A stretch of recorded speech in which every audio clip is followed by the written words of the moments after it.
the stakes. I'll wager my new racing pod against, say, the boy and his mother. Watto hesitated. Your pod is worth 2 slaves. Unable to convince him, Qui-Gon offered his pod for just the boy. Watto agreed.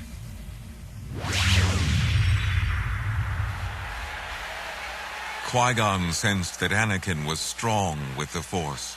Just before the race, he told the boy, "Remember, concentrate on the moment. Feel, don't think. Use your instincts."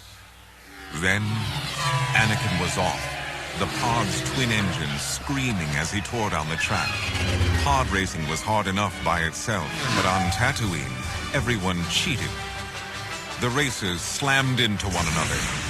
Using his instincts, Anakin avoided all the traps.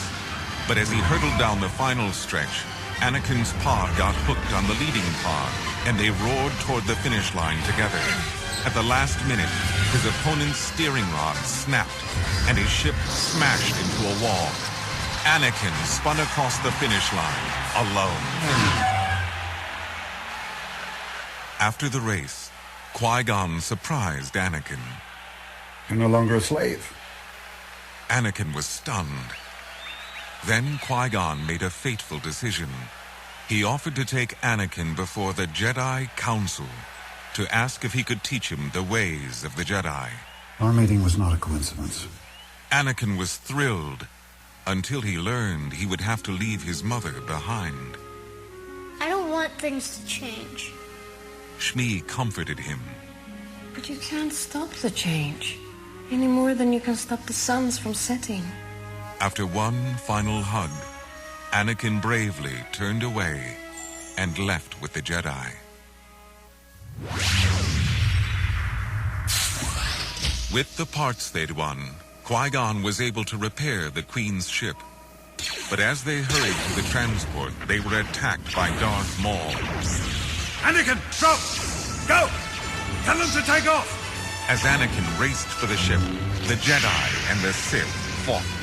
Their laser swords flashed through the air. They jumped and spun furiously, kicking clouds of dust. At the last moment, Qui-Gon leaped aboard the ship and they blasted to safety. The Jedi was exhausted. That was a surprise he wouldn't soon forget. The Jedi, Anakin, the Queen, and her escorts flew to Coruscant.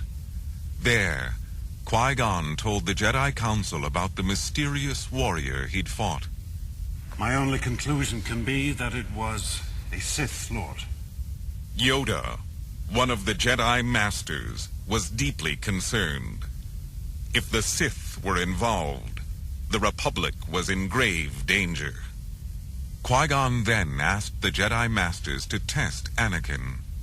The Jedi Council agreed, but in the end, Anakin was rejected. One of the senior Jedi, Mace Windu, told Qui-Gon, "No, he will not be trained. He is too old." But Qui-Gon knew that Anakin would become a Jedi. He secretly vowed to train the boy himself.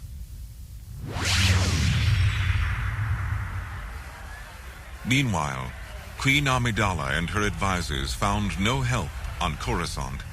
The Republic Senate was too bogged down in endless meetings to act quickly and save Naboo. Returning to Naboo with the Jedi, the Queen sought help from the Gungans, the species who shared her planet. Anakin expected the Queen to do the talking, but suddenly, Padme stepped forward. I am Queen Amidala. This is my decoy. Padme was actually the ruler of Naboo. The Gungans agreed to help and marched their trained army into battle. Blaster bolts filled the air as thousands of battle droids attacked. The Gungans were outnumbered. Luckily, the Gungan attack was a trick. The Jedi wanted to lure the battle droids away from the palace so they could sneak in and recapture the capital city. Unfortunately, Darth Maul wasn't fooled. He was waiting when the Jedi and the Queen arrived. Immediately, the two Jedi placed themselves between the Queen and the Sith Lord. Darth Maul attacked. It was 2 against 1, but the Sith Lord held his ground. He was armed with his dual-sided lightsaber and terrifying skill. The lightsabers of the three warriors sent up a shower of sparks as they fought.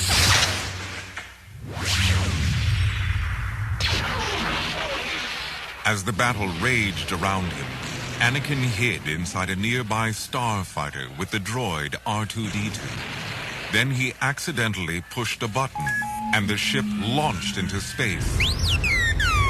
Oops, wrong one. It's on automatic pilot.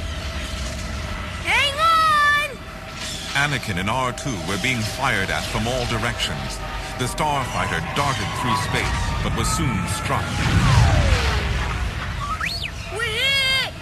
Half out of control, the ship streaked right into a space battle, dodging laser fire and spinning around.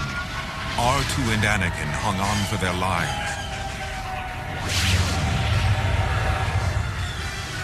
The starfighter tore right into the docking bay of the Trade Federation droid control ship. Battle droids surrounded the ship. Frantically, Anakin pressed the firing button and scattered them with laser blasts. Then he launched 2 torpedoes that flew right past the droids. Whoa! But the Force was with him. Anakin may have missed the droids, but the torpedoes flew straight into the ship's engine room. The cruiser started to explode. R2 and Anakin raced their starfighter out just as the huge ship vanished in a ball of fire.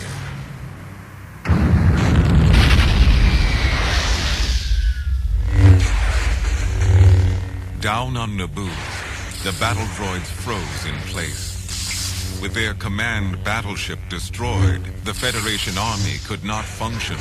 The war for the planet was over.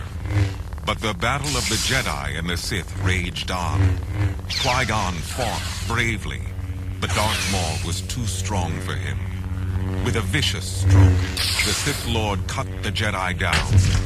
A moment later, young Obi-Wan killed Darth Maul with a lightning blow, then rushed to Qui-Gon's side. Master! Obi-Wan,